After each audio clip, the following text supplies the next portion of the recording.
the Papa Nicolau test, or Pap smear, was introduced in the 40s, and its increased use over the next decades led to many saved lives from cervical cancer.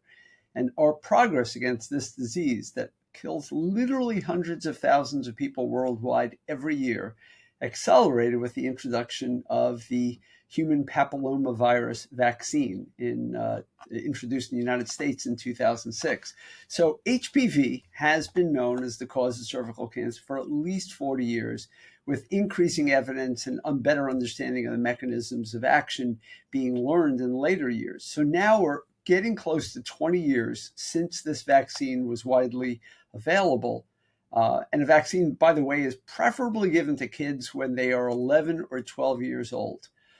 And now we're beginning to see more great epidemiologic impact, and the data gets better and better. And just recently on episode 165, we touched on one such study, but we have more data to share today. So a study out of the National Cancer Institute presented at a recent meeting relates impressive evidence that one shot, rather than a series, is extraordinarily effective, equally effective, in fact, at preventing cervical cancer. This has both major domestic and global implications because it dramatically improves the likelihood of reaching more people.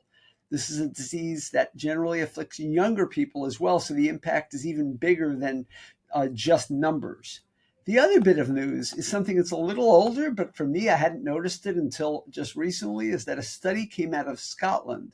You were talking about Wales, I'm up to Scotland, from January, and it showed 100% efficacy for the HPV vaccine among women who got vaccinated before the age of 14 with either 1 or 2 doses. So again, an astonishing level of protection. So why do I bring this up today? Not just that it's news, but it emphasizes a bigger point. We have a new vaccine skeptical, and I think that's a generous term, administration at this moment in time. And 3 things are true. Our health secretary has been a major plaintiff in a lawsuit suing Merck, contesting the safety and effectiveness of the HPV vaccine manufactured by Merck. We have the health secretary and our FDA commissioner, Dr. Martin Makary, who are both being less than emphatic about the public health need for measles, mumps, rubella, or MMR vaccination during a time of the largest measles outbreak in more than 30 years. And then we have the same FDA commissioner, Dr. Martin Makary, and his staff making waves about approving the Novavax COVID vaccine at a time in the year when we'd like to be readying both that and the mRNA vaccines for inclusion in a fall booster.